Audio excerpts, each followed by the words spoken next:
नमस्कार विद्यार्थी मित्रांनो, मी प्राध्यापक दिलीप जाधव, मराठा विद्याप्रसारक समाजाच्या श्रीमती विमलाबेन खिमजी तेजुकाया कला विज्ञान आणि वाणिज्य महाविद्यालयातून मराठी विभागातून आपल्याशी संवाद साधत आहोत.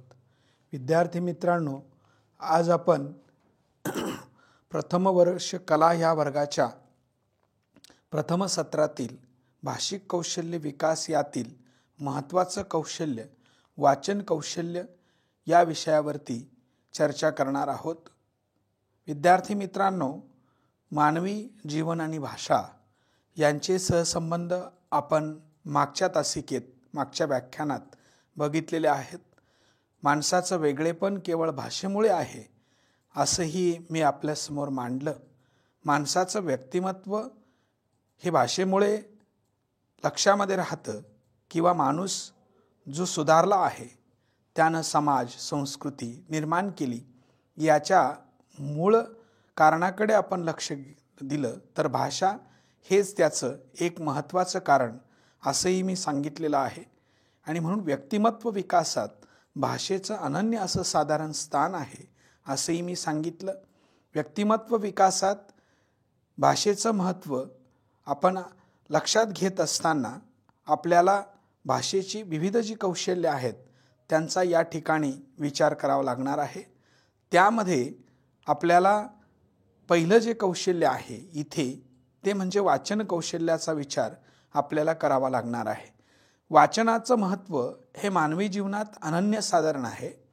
माणसाला अनेक वर्षांपासून जे मानवी अनुभवातून ज्ञान समजलं, अनुभव आले, सिद्धांत समजले, ते माणसाच्या हितासाठी आणि स्वतःला अभिव्यक्त करण्यासाठी त्याने साहित्याच्या रूपामध्ये म्हणा किंवा पुस्तकाच्या किंवा ग्रंथांच्या रूपामध्ये म्हणा लिहून ठेवण्याचं काम केलं आणि त्यामुळेच पुढच्या पिढ्यांना मागचं ज्ञान उपयुक्त ठरलं. ज्याचं वाचन उत्तम आहे त्याचं व्यक्तिमत्व हे इतरांच्या दृष्टीने वेगळं आहे. त्याचं बोलणं, त्याचं आचरण, त्याचा विचार, त्याचे ज्ञान, त्याचे कौशल्य आणि त्याचा होणारा बौद्धिक विकास, कल्पनाशक्तीचा विकास हा केवळ वाचनामुळे होत असतो आणि वाचनामुळेच व्यक्तीचं अस्तित्व समाज किंवा त्याच्या जीवनामध्ये स्वतः सिद्ध होत असतं. यासाठी वाचेल तो वाचेल अशा पद्धतीचा विचार स्वतःच्या अनुभवातून डॉक्टर बाबासाहेब आंबेडकर यांनी सुद्धा मांडलेला आपल्याला दिसेल. असं हे वाचनाचं महत्त्व आज विद्यार्थ्यांना, प्रत्येक व्यक्तीला जीवनाच्या जगण्यासाठी उपयुक्त ठरणारी गोष्ट आहे. या वाचनाबद्दल आपल्याला या ठिकाणी चर्चा करायची आहे. आजच्या व्याख्यानाची रूपरेषा अशी आहे की पहिल्यांदा आपण वाचन कौशल्याच्या बाबतीमध्ये विचार करणार आहोत, व्याख्येबद्दल विचार करणार आहोत. यानंतर वाचन कौशल्याचं स्वरूप बघणार आहोत. यानंतर वाचनाचे प्रकार अभ्यासणार आहोत आणि वाचन कौशल्य विकसित करण्यासाठी कोणत्या बाबी उपयुक्त आहे याचा विचार आपण करणार आहोत. इथे आपण पहिल्यांदा भाषेची किंवा आजच्या व्याख्यानाची उद्दिष्ट काय आहेत, कशासाठी हे आपल्याला शिकायचं आहे याबद्दल थोडक्यात आपण समजावून घेऊ. इथे आपल्याला आज वाचन कौशल्य समजावून घ्यायचं आहे. वाचन कौशल्य विकसित करण्यासाठी उपयुक्त बाबी अभ्यासण्याचा विचार करायचा आहे आणि वाचनाचे प्रकार आपल्याला इथे परिचित करून घ्यायचे आहे. यानंतर लेखन कौशल्यातून साकारलेलं अनुभव विश्व समजावून घेण्यासाठी केलेली क्रिया म्हणजे वाचन, अशी वाचनाची व्याख्या आजच्या व्याख्यानातून आपल्याला समजावून घ्यायची आहे. विविध ग्रंथातील वा लिखित साहित्यातील ज्ञानग्रहण करण्यासाठी केलेली कृती म्हणजे वाचन, अशी साधारणपणे वाचनाची व्याख्या केली जाते. किंवा लेखन कौशल्यातून साकारलेलं अनुभव विश्व समजावून घेण्यासाठी केलेली व्यक्तीची कृती म्हणजे वाचन, अशी वाचनाची व्याख्या आपल्याला या निमित्ताने समजावून घेता येईल. यातून आपल्याला वाचनाचं स्वरूप सांगता येईल. वाचनाचं स्वरूप कसं असतं तर वाचन म्हणजे ही काही फक्त आपल्या अवयवांनी आवाज करून व्यक्त करण्याची प्रक्रिया नाही. कोणीतरी लेखकानं आपला आशय लिहून ठेवलेला असतो. तो लिखित अक्षरांच्या आशयाचे आकलन करून घेण्याचा प्रयत्न जेव्हा आपण करतो त्याला आपण वाचन साधारणपणे असं म्हणतो. ते आकलन करण्यासाठी जाणीवपूर्वक प्रयत्न आपल्याला या ठिकाणी करायचे असतात. म्हणजे आपल्याला जर जी भाषा अवगत नाही आणि ती भाषा आपण केवळ अक्षररूपाने सांगायला लागलो, त्यातलं आकलनच आपल्याला झालं नाही, तर आपल्याला असं निदर्शनामध्ये येईल की वाचनाची प्रक्रिया पूर्ण झाली नाही. म्हणून वाचनाच्या प्रक्रियेमध्ये आकलन ह्या घटनेला विशेष महत्त्व आहे, असंही आपल्याला या ठिकाणी नमूद करता येईल. यानंतर या वाचनाच्या स्वरूपाबद्दल आपल्याला असाही विचार करता येईल की भाषेतला आशय किंवा मजकूर आहे, त्या भाषेच्या वाचनाला ज्ञान असं म्हटलं जातं. ते ज्ञान साधारणपणे आपण इथे मिळवण्याचा प्रयत्न करत असतो. वाचनातून आपल्याला काहीतरी माहिती, ज्ञान प्राप्त होत असते. अशी प्रक्रिया वाचनाची असते. वाचणारा अपेक्षा ठेवून वाचत असतो.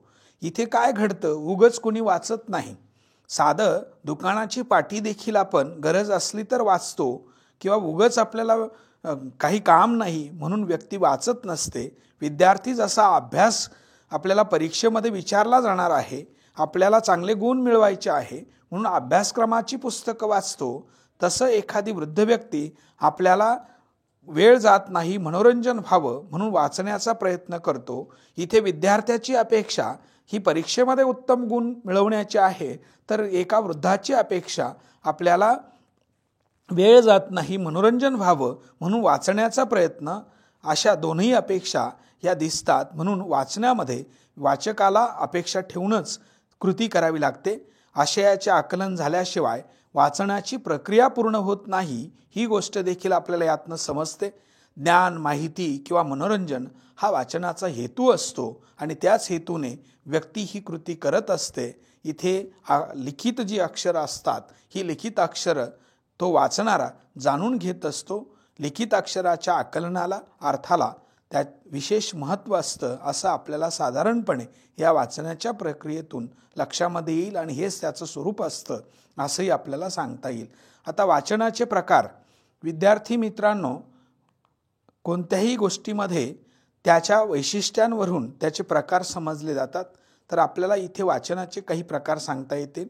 पहिला आहे प्रकट वाचन, दुसरा आहे मूक वाचन, तिसरं आहे इतर प्रकारचं वाचन. तर इथे आपल्याला हलकं फुलकं वाचन असाही थोडासा प्रकार हे केलेला दिसतो.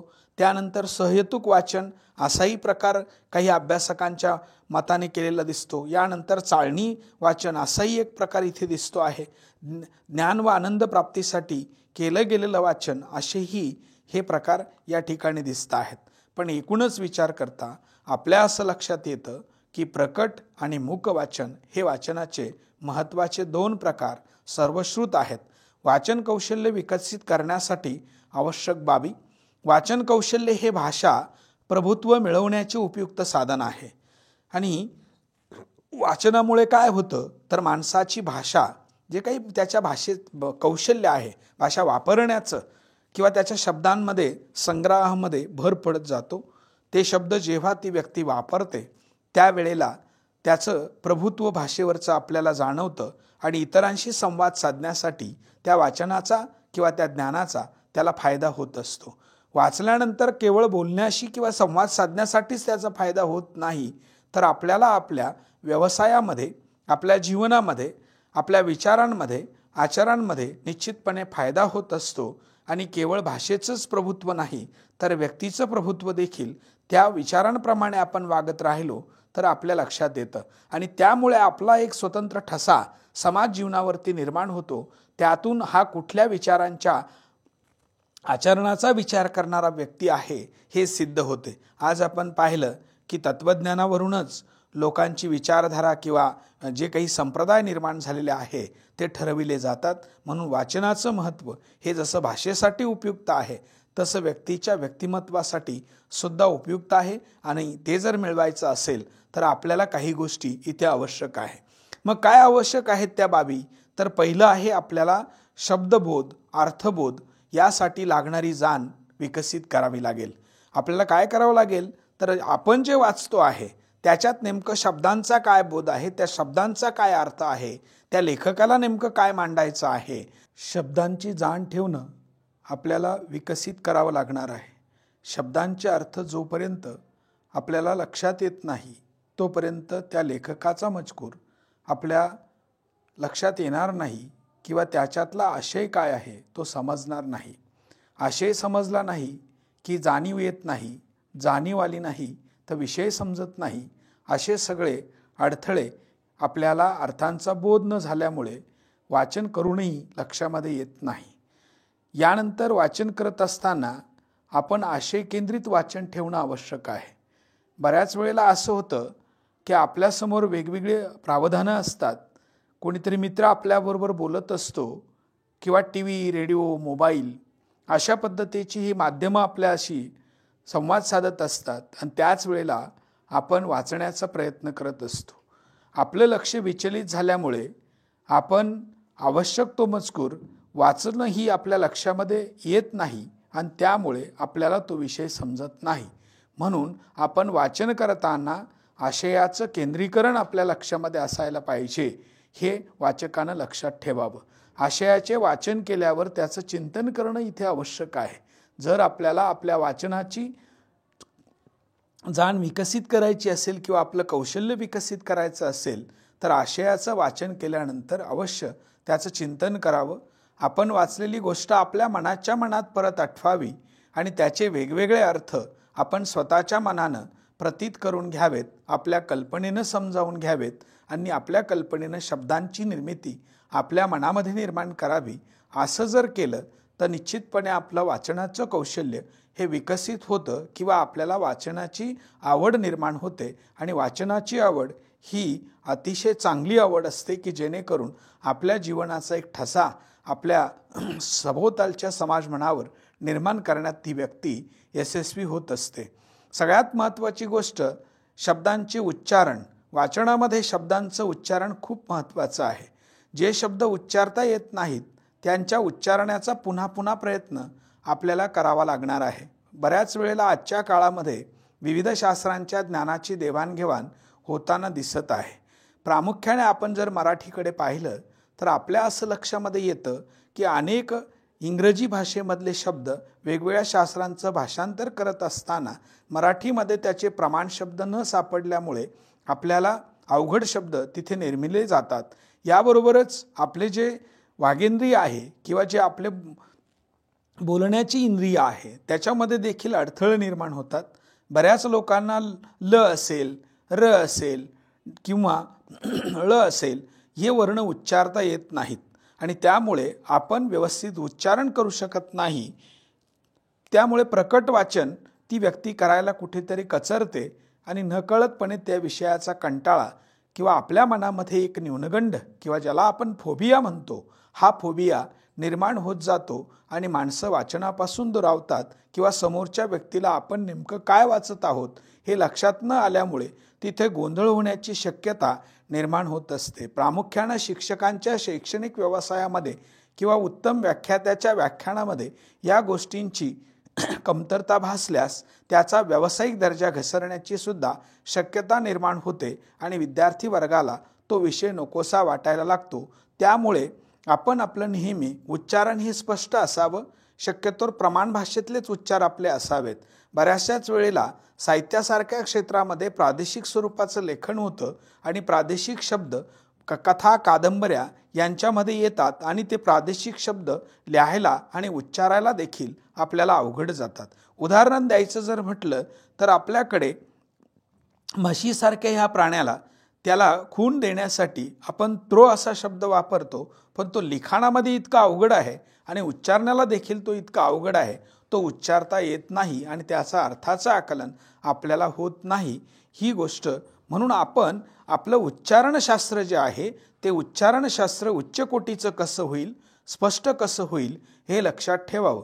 कारण ज्या वेळेला आपण शब्द उच्चारतो तो उच्चारलेला शब्द जेव्हा समोरच्या श्रोत्याच्या मनामध्ये जातो किंवा बुद्धीमध्ये जातो त्याचा अर्थनिर्णय तिथे होतं आणि तेव्हा आकलन झाल्यानंतर तो आपल्याला प्रतिसाद देत असतो. म्हणून प्रकट वाचनामध्ये उच्चारांना विशेष महत्त्व असतं. बऱ्याच वेळेला मूक वाचनात ह्या गोष्टीला महत्त्व नसतं, परंतु आपण आपल्या व्यवसायामध्ये जर निवेदक असाल किंवा आपल्याला पुढे भविष्यामध्ये चांगला अभिनेता व्हायचा असेल किंवा आपल्याला चांगल्या पद्धतीचा निवेदक व्हायचा असेल तर आपल्याला त्या व्यवसायामध्ये आपलं उच्चारणशास्त्र तपासलं जातं. कारण तो जो कोणी प्रसार माध्यमाचा माणूस आहे किंवा निर्माता आहे तो आपला दर्जा घसरणार नाही याची तंतोतंतपणे काळजी घेत असतो आणि नकळतपणे उच्चारणशास्त्र ज्याचं स्पष्ट नाही त्याला बाजूला ठेवण्याचा प्रयत्न तो करतो. साध्या वाचनावर देखील आपल्या व्यावसायिक गोष्टींना परिणाम होतो आणि आपण जीवनामधून चांगल्या संधीला मुकू शकतो, हे देखील आपण लक्षात ठेवायला पाहिजे. आता विरुद्धार्थी शब्द, समानार्थी शब्द, वाक्प्रचार, म्हणी यांचा संग्रह आपण वाढवला पाहिजे. आपल्याकडे कोणत्याही भाषेला एक तिची भाषिक बैठक असते. तिच्यामध्ये विरुद्धार्थी शब्द असतात, समानार्थी शब्द असतात. त्यांचा वापर मनुष्य आशयाप्रमाणे करत असतो. वाक्प्रचार, म्हणी असतात. ते जर आपण वाढवत गेलो तर आपल्याला त्या आशयामध्ये त्या लेखकाने जे काही शब्द वापरलेले आहेत त्याचा समानार्थी अर्थ, विरुद्धार्थी अर्थ अशा पद्धतीने समजावून घेऊन त्या म्हणीचा जो प्रतीत होणारा अर्थ आहे, ध्वनित होणारा अर्थ आहे, संकेत अर्थ आहे, प्रतिकात्मक अर्थ आहे, तो आपण शोधून आपल्याला त्याचं आकलन होऊ शकतं. म्हणून प्रत्येक व्यक्तीनं आपल्याकडे आपल्या प्रादेशिक भाषेत, प्रमाण भाषेत असणाऱ्या किंवा अभ्यासाच्या किंवा व्यवसायाच्या भाषेत असणाऱ्या वाक्प्रचार, म्हणी यांचं पाठांतर केलं पाहिजे किंवा त्याचं संकलन करून आपल्या मनपटलात साठवून ठेवलं पाहिजे. आणि त्यामुळे आपल्याला निश्चितपणे या शब्दकोशाचा फायदा आपल्या वापरामध्ये होऊ शकतो. आपण बोलताना देखील असे शब्द वापरू शकतो. एवढंच नाही, दुसऱ्या भाषेतून आलेले जे शब्द आहे त्यांचे अर्थ आपण समजावून घेतले पाहिजे. प्रत्येक भाषेला त्या त्या भाषेमध्ये एक स्थान असतं, पण जेव्हा हा शब्द परभाषेमध्ये जातो तेव्हा त्याचा एकतर अर्थविस्तार होतो किंवा अर्थसंकोच होतो आणि नकळतपणे त्याचे अर्थ तिथे बदलत जातात. आणि म्हणून आपण दुसऱ्या भाषेतून जे शब्द आलेले आहेत त्यांचा नेमका अर्थ काय आहे, अर्थाच्या वलयांची दिशा काय आहे, हे समजावून घेतलं की आपल्याला वाचनातून तो निश्चितपणे अर्थ प्रतीत होत जातो. वाचन करताना आपण आशयाप्रमाणे वाचन करावं. कारण लेखकानं लिहिलेली जी माहिती आहे, ज्या शास्त्रीय ग्रंथांमध्ये फारसं हे काही जाणवत नाही, परंतु साहित्याच्या बाबतीमध्ये काव्याचं वाचन वेगळं, नाटकांचं वाचन वेगळं, कादंबरीचं वाचन वेगळं किंवा सुखात्मिकेचं वाचन वेगळं किंवा बातमीचं वाचन वेगळं, अशा आशयाप्रमाणे आपल्याला वाचन करावं लागतं. आणि म्हणून आपण शक्यतो आशयाप्रमाणे वाचन करावं. वाचन करत असताना आपण त्याचा आशय लक्षात घेतला की भाव तिथे निर्माण होतात. शेवटी वाचनाच्या माध्यमातून एक दृश्य रूप, अदृश्य स्वरूपातलं रूप आपल्याला दृश्य स्वरूपात शब्दांच्या माध्यमातून सभोवतालच्या परिसरात निर्माण करायचं असतं किंवा आपल्या मनपटलावरती ती प्रतिमा शब्दांच्या द्वारे प्रतीत करून घ्यायची असते किंवा ते चित्र एक रंगमंचाप्रमाणे नाट्यात्मक स्वरूपात आपल्याला निर्माण करायचं असतं. म्हणून वाचन करताना आशयाप्रमाणे वाचन करावं. मग आशयाप्रमाणे वाचन म्हणजे काय, तर त्या विषय काय आहे, त्याचे भावतरंग कसे आहेत, त्यातून कोणत्या भावनांचा विस्तार होतो, कोणत्या भावना लेखकाला व्यक्त करायच्या आहे याचा आपण थोडीशी जाण ठेवणं इथे आवश्यक असतं. ही जाण कधी येते तर आपण जेव्हा दैनंदिन जीवनामध्ये जेव्हा राहतो, रूढी, प्रथा, परंपरा, जीवन पद्धती, जीवनशैली, सांस्कृतिक जीवन, धार्मिक जीवन, व्यावसायिक जीवन याच्या माध्यमातून आपल्याला या विषयाच्या भावप्रतीतीची जाणीव आपोआप येते. आणि म्हणून वाचन करताना आपण आशय लक्षात घेऊनच वाचायला हवं. उत्तम वाचन जर आपल्याला करायचं असेल तर उत्तम कोणी वाचतंय का, चांगलं उत्कृष्ट वाचणारा कोणी आहे का, तो कसा वाचतो, त्याच्या वाचनाची साध कशी आहे, तो कशा लयीमध्ये वाचतो, त्याचा वाचनाचा नाद कसा आहे, कुठल्या शब्दांवरती तो विशेष भर देतो किंवा कोणते शब्द तो टाळतो, कोणत्या शब्दांच्या वेळेला तो थांबतो किंवा त्याचं उच्चारण कसं स्पष्ट आहे, हे आपण पहिल्यांदा चांगल्या जाणकार व्यक्तीचं वाचन ऐकल्याने आपल्या लक्षात येतं. म्हणून आपल्याला जर वाचन कौशल्य विकसित करायचं असेल तर उत्तम वाचणाऱ्या व्यक्तींचं वाचन आपण अवश्य ऐकायला पाहिजे. आजच्या प्रसारमाध्यमांच्या काळामध्ये यूट्यूबसारख्या ठिकाणी मोठ्या प्रमाणात हे वाचनासारखे वेगवेगळे व्हिडिओज आपल्याला बघायला मिळतात. बहुतेक वेळेला आपण प्रसारमाध्यमांमध्ये बातम्या असतील तर बातम्यांचं वाचन ते निवेदक करत असतात, त्यावेळेसुद्धा त्याच्याकडे आपण बारकाईनं लक्ष द्यावं. त्यांचे हावभाव कसे आहेत, चेहऱ्याचे भाव बदलतात का, ते कशा पद्धतीचा उच्चार करतात, शब्दांमध्ये कसं अंतर ठेवतात, या सगळ्या गोष्टींचा आपण जर चांगला निरीक्षणात्मक अभ्यास केला तर आपल्याला देखील तशा पद्धतीचं वाचणं जमेल एवढंच नाही, त्यापेक्षा उत्कृष्ट वाचन आपण करू शकू. भाषा म्हटली की तिला विरामचिन्ह असतात. वाचनामध्ये भाव प्रतीत होत असताना विरामचिन्हांची आवश्यकता असते. जसं आपण वाक्यामध्ये कर्ता, कर्म, क्रियापद या गोष्टी महत्त्वाच्या मानतो, त्याचप्रमाणे आपण अर्धविराम असेल, स्वल्पविराम असेल, उद्गारवाचक चिन्ह असेल, प्रश्नार्थक चिन्ह असेल, याचप्रमाणे इतर चिन्ह जी आहेत ते सुद्धा लक्षात घेऊन आपण तशा पद्धतीचं वाचन करावं. हे असं जर आपण करत गेलो, या विरामचिन्हांचा वापर आपण विचार करत गेलो, तर वाचन हे सुव्यवस्थित होतं आणि त्यातून समोरच्या व्यक्तीला आपला आशयाचा जो रोख आहे तो लक्षामध्ये येतो आणि आपण उत्कृष्ट वाचक म्हणून सगळ्यांच्या समोर येतो किंवा आपली सगळ्यांना ओळख होत जाते. तर अशा पद्धतीने आपलं जर वाचनाचं कौशल्य आपल्याला वाढवायचं असेल तर या गोष्टी अवश्य आपण करून बघाव्या आणि त्या तुम्ही कराल अशी मला अपेक्षा पण आहे.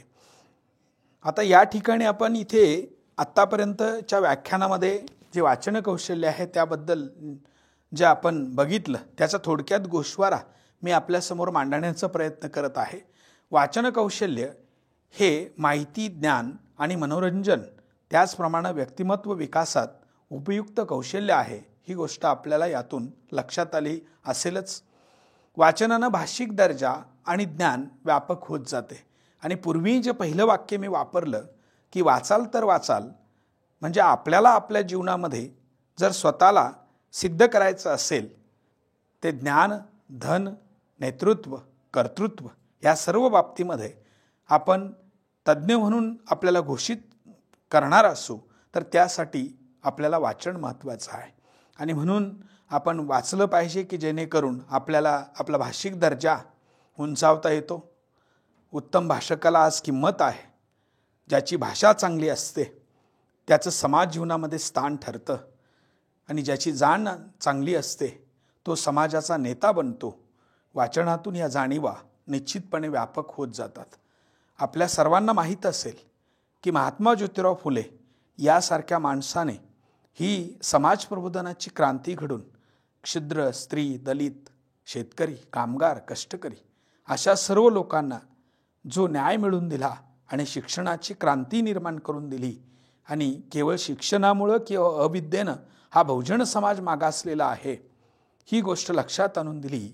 याचं कारण त्यांनी थॉमस पेन सारख्या एका उच्च विचारवंताच्या लेखकाच्या पुस्तकाचं, ज्याचं नाव होतं ह्युमन्स राईट, त्या ह्युमन्स राईट या ग्रंथाचं वाचन केलं. वाचनानं त्याच्यात वाक्य लिहिलं होतं, all mens are equal by nature. अशा पद्धतीचं वाक्य जेव्हा महात्मा फुल्यांनी वाचलं त्यावेळेला भारतामधल्या प्रथा, परंपरा, रूढी, चालीरीती आणि त्यांच्या अंगानं केलं जाणारं धार्मिक असं शोषण, उपेक्षितपणा, अस्पृश्यता यासारख्या गोष्टींना छेद देण्याचा प्रयत्न त्यांनी केला. प्रत्येक माणसाला निसर्गानं समान दर्जा दिला आहे ही जाण त्यांना झाली आणि त्याचमुळे आपल्याकडे आज आपण बघत आहोत, स्त्रियांना शिक्षण मिळालं आहे, दीन दलित दुबळ्यांना त्यांचे हक्क मिळाले आहे, शेतकरी, कामगार असा वर्ग जागृत झाला आहे आणि आजही भारतासारख्या राष्ट्राला शिक्षणानं वरच्या दर्जापर्यंत नेऊन जागतिक महासत्तेपर्यंत पोहोचवलं आहे. याच्या मुळाशी वाचन हेच कौशल्य आहे असं म्हणणं अतिशयोक्तीचं ठरणार नाही असंही मला वाटतं. माणूस वाचन करत गेला की त्याच्या भावना, विचार, जाणीवा, त्याचं भाषिक कौशल्य विकसित होत जातं. त्याच्यामध्ये वेगवेगळ्या व्यक्तिमत्वांचा परिचय होत जातो. वेगवेगळे आशय, विषय, प्रादेशिक, कालिक अशा सगळ्या ज्ञानाचा संग्रह त्याच्यामध्ये होतो. त्याची संवादशक्ती वाढत जाते. तो काहीतरी लिहिण्यासाठी तरफडतो, त्यातून लेखक निर्माण होतो. एवढंच नाही तर थोडक्यात सांगण्याची त्याची प्रवृत्ती वाचनाने निर्माण होते. तो सारांश लिहू शकतो. एवढंच नाही तर अभिनयासारख्या क्षेत्रामध्ये देखील कथा, कादंबऱ्या, नाटकं, कविता, चरित्र, आत्मचरित्र, प्रवासवर्णन यासारख्या साहित्याचं वाचन केल्यानंतर अनेक व्यक्तिरेखा त्याला समजतात. स्वसंस्कृती, परसंस्कृती, स्वधर्म, परधर्म, परमानवी जीवन आणि स्वमानवी जीवन, भौगोलिकता, नैसर्गिकता अशा असंख्य बाबी त्याला वाचनातून समजतात आणि सारांश त्याला स्वतःमध्ये वेगवेगळ्या भूमिका निर्माण करता येतात. आणि अभिनयासारखं जे क्षेत्र आहे ते त्याचं आपोआप विकसित होतं. म्हणून वाचनानं संवाद कौशल्य विकसित होतं, संभाषण चांगलं चातुर्याने करता येतं, भाषणं देता येतात, आपली मतं मांडता येतात, समाज प्रबोधनामध्ये आपलं स्थान ठरवलं जातं. आपल्याला वकिलीसारखा व्यवसाय असेल किंवा शिक्षकासारखा व्यवसाय असेल, निवेदकासारखी नोकरी असेल, ती सहजपणे आपल्याला करता येते आणि आपलं जीवन सुखी समृद्ध करता येतं आणि यशस्वी जीवनाचा जो आनंद आहे, अनुभव आहे, हा वाचनानं आपल्याला मांडता येतो. वेगवेगळ्या ठिकाणी आपण वाचनातून अनेक विषयांचं ज्ञान इतरांपर्यंत पोहोचवू शकतो. जी सामाजिक बांधिलकीची जाणीव आहे ती सुद्धा आपल्याला एक उत्तरदायित्व म्हणून पूर्ण करता येते. त्यातून एक व्यक्तिमत्व सामान्य असतं ते प्रगल्भ व्यक्तिमत्व होतं आणि समाज जीवनामध्ये त्याला एक महत्त्व प्राप्त होतं आणि समाजाला अशा व्यक्तिमत्वांचा फार मोठा फायदा होतो आणि समाजाची क्रांती होते.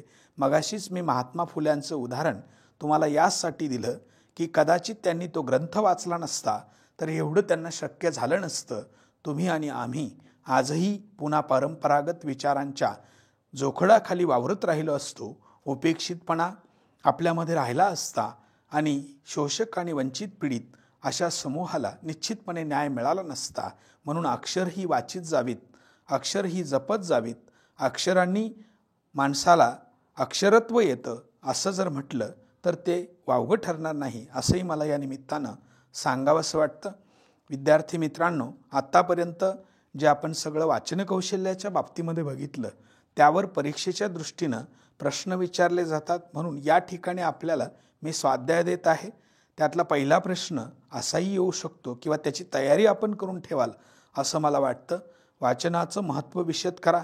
आत्ता मी जे काही सगळं मगाशी सांगितलं तुम्हाला की व्यक्तिमत्वामध्ये विकास होतो, भाषिक कौशल्यांमध्ये विकास होतो, माणसाला व्यवसायाची निर्मिती करता येते, माणूस लेखक होतो, माणूस अभिनयामध्ये पुढे जातो, संभाषण करतो, भाषणं करतो. ही सगळं जे वाचनाचं महत्त्व आहे एकूण त्याच्या व्यक्तिमत्व विकासामध्ये, तर ते आपण या ठिकाणी सांगू शकतो. दुसरा मुद्दा आहे वाचन कौशल्य, स्वरूप आणि व्याख्या. सुरुवातीलाच मी जेव्हा माझं व्याख्यान सुरू केलं त्यावेळेला वाचनाची व्याख्या सांगितली आणि त्याचं स्वरूप देखील मी विस्तृतपणे सांगण्याचा प्रयत्न केला. याच्यानंतर मी वाचनाचे प्रकार आपल्यासमोर सांगितले. प्रकट वाचन, मूक वाचन आणि विविध जे उपप्रकार आहे, जे काही हेतू ठेवून निर्माण झालेले आहेत, त्यांची माहिती आपल्याला करून दिली. त्या सगळ्या गोष्टी तुम्ही याच्यामध्ये मांडाल. याच्यानंतर वाचन कौशल्य विकसित करण्यासाठी आवश्यक बाबींचा आपण या ठिकाणी विचार केलेला आहे. विद्यार्थी मित्रांनो, अशा पद्धतीनं हे वाचन कौशल्य म्हणजे माणसाच्या श्वासा इतकं महत्त्वाचं असणारं कौशल्य, माणसाच्या विकासाला गती देणारं कौशल्य, माणसाच्या जीवनाची सगळी प्रथा परंपरा काळाप्रमाणे बदलवणारं कौशल्य आणि माणसाला व्यापार, उद्योग, व्यवसाय, संस्कृती, ज्ञान, विज्ञान, खेळ, संगीत, चित्रकला, शिल्पकला अशा सर्वांगीण क्षेत्राचा परिचय करून देणारं, प्राचीन कालखंडाचा अभ्यास आपल्यासमोर मांडणारं, माणसाच्या सर्वांगीण जीवनाला त्याची जाण करून दिशा देणारं आणि माणूसत्व सिद्ध करणारं असं हे कौशल्य या ठिकाणी आपण बघितलं. या पुढच्या तासिकेला आपण जे वाचनाचे कौशल्य आहेत, मुख्यत्वे जे दोन प्रकार मी तुम्हाला सांगितले, त्याच्यात मूक वाचन होतं, प्रकट वाचन होतं. त्याचा सविस्तर परिचय आपण पुढील तासिकेला करून घेणार आहोत. शेवटी भाषा हेच माणसाचं अस्तित्व आहे. जी भाषेची कौशल्य ज्याच्याकडे चांगली आहेत अशीच माणसं समाज जीवनामध्ये यशस्वी होणार आहेत. नाहीतरी आज आपण बघतो की पाश्चात्य भाषेचा आज जागतिक भाषेमध्ये रूपांतरण झालं आहे. याचं कारण काय, तर ती भाषा वाचणाऱ्यांची संख्या मोठी आहे. माझ्या भाषेला अस्तित्व निर्माण करून द्यायचं असेल तर माझ्या भाषेमध्ये मला वाचणं शिकलं पाहिजे. मला यशस्वी असा व्यक्ती किंवा नागरिक म्हणून राहायचं असेल, माझ्या हक्काची मला जाणीव करून घ्यायची असेल, जीवन जगत असताना माझं जीवन सुखी समृद्ध ठरवायचं असेल तर व्यक्तीला वाचन करावंच लागेल. आणि पुनश्च एकदा सांगतो की वाचाल तर वाचाल, वाचलं नाही तर आपण वाचणार नाही. आणि अज्ञानामध्ये फार मोठं सुख मानणाऱ्या समूहानं आज विचार करायला पाहिजे की आपण वाचनाला प्रेरित झालं पाहिजे आणि वाचनातून विविध शास्त्रांचं ज्ञान आपल्यात आत्मसात केलं पाहिजे. ही सामूहिक प्रक्रिया कशी निर्माण होईल याचा आपण विचार केला पाहिजे. कारण आत्तापर्यंतच्या ज्या राष्ट्रांमध्ये अशा वाचनाच्या संस्कृती विकसित झाल्या ती राष्ट्र आज जगावर अधिराज्य गाजवताना दिसत आहेत. केवळ आपल्याकडे एवढी मोठी लोकसंख्या असताना देखील आपण वाचनाच्या बाबतीमध्ये अतिशय मागे आहोत आणि त्यामुळे आपला जीवनाचा दर्जा, हा सुखसुविधांचा दर्जा, प्रगतीचा दर्जा हा तितकासा समाधानकारक नाही. आपण स्वतःलाच म्हणत असतो की आम्ही जागतिक महासत्तेकडे जात आहोत, पण जागतिक महासत्ता ही भाषेमुळेच होणार आहे. भाषेतून आपली बौद्धिक संपदा जगाच्या समोर मांडता येणार आहे आणि जगाचं असलेलं नवज्ञान आपल्या लोकांपर्यंत सांगता येणार आहे. यातूनच भाषांतरासारखं कौशल्य आपल्याला आत्मसात होणार आहे आणि भाषेमधले नवे नवे शब्दसमूह आपल्याला निर्माण करता येणार आहेत. हे सगळं लक्षात घेऊन आपण निश्चितपणे वाचाल आणि या वाचनासारख्या कौशल्याचा आपल्याला मंत्र तयार करून आपल्या जीवनात तो सांभाळाल अशी अपेक्षा व्यक्त करतो. इथे थांबतो.